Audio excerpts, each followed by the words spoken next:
Salut Nima, j'espère que tu vas bien. Je suis ravie de faire ce vocal avec toi. Je voulais parler aujourd'hui de la mise en place d'une charte de télétravail. Je sais que ça a été un sujet chez Purple Squirrel récemment. Est-ce que tu peux nous en dire un petit peu plus? Hello Inès, merci beaucoup de ton invitation. Je suis honorée de participer à ton podcast. Alors moi c'est Nima, je suis la responsable stratégie talent et carrière chez Purple Squirrel. Et Purple Squirrel, c'est un organisme de formation qui accompagne les cadres dans leur transition professionnelle via des bilans de compétences et des accompagnements sur mesure. Alors oui, effectivement, on a eu ce sujet de la charte de télétravail parce qu'il faut savoir que Purple Squirrel, on est à 100% en télétravail, donc il y a déjà une obligation légale. Et puis au-delà de ça, on voulait vraiment donner un cadre à ce télétravail. Et la charte, pour nous, ça a vraiment été un outil écrit hyper puissant pour la compréhension de notre culture d'entreprise auprès des personnes qui nous rejoignent. Qui est top. Et concrètement, comment tu as mis en place cette charte de télétravail? Par quelles étapes tu es passé? Alors concrètement, la création de cette charte de télétravail, elle s'est faite en 2 grosses étapes. La première, c'était de se dire comment est-ce qu'on peut la créer de manière efficiente et qualitative. Donc là, on s'est dit, il faut absolument qu'on apprenne des autres. Donc qu'est-ce qu'on a fait? On a trouvé des entreprises qui étaient à une étape au-dessus de nous. Par exemple, Scalesia et Assess First. Ensuite, on a contacté les RH, donc Alice pour Assess First et Louise pour Scalesia. Et on a pu échanger avec elles pour être efficiente. Ce qu'on a mis en place, c'est vraiment une trame pour structurer l'échange et en ressortir un maximum en moins de temps possible. Une fois qu'on a eu ça, on arrive à la seconde étape. Pour la seconde étape, là on rentre encore plus dans le concret.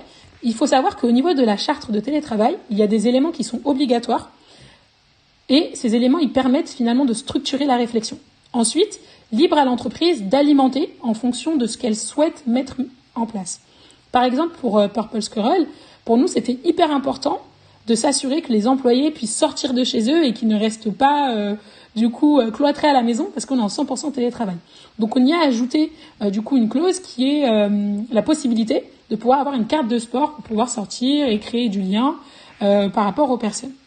Ensuite, ce qu'on a mis en place, parce que la charte c'est bien beau, mais si personne ne la lit et personne ne la signe, on va pas très loin.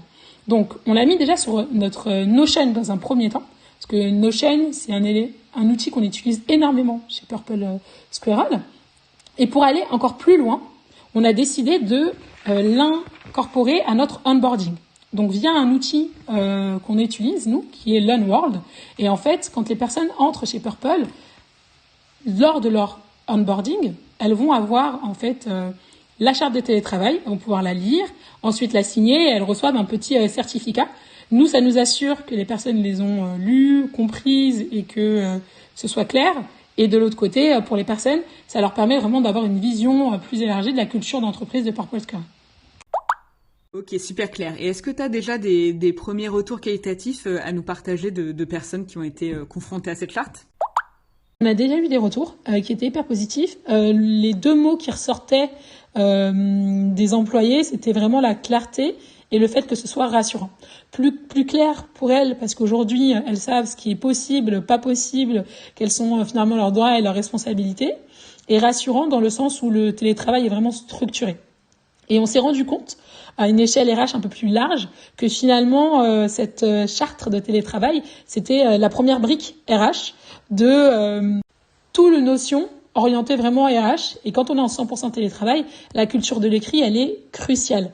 Donc en fait, maintenant, à 80% à peu près, on est en train de finaliser ça, mais les Purple, elles ont un espace dédié où elles vont retrouver toutes les informations RH, que ce soit à la charte notamment, mais également tout ce qui va être par rapport au learning and development, au niveau du développement carrière, ce qui va être au niveau plus légal, la santé, etc. Donc ça c'est super et pour le moment les retours sont très très positifs. Trop bien, merci beaucoup Nima. Je te laisse le mot de la fin.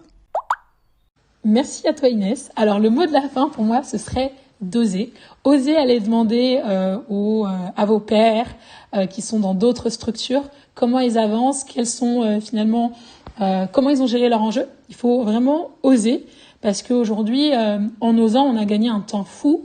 On aurait peut-être pris le double du temps à finaliser cette charte sans Alice et Louise. Donc j'en profite pour les remercier très chaleureusement de leur aide. Et l'entraide, il n'y a pas mieux. Donc je dirais ça comme mot de la fin.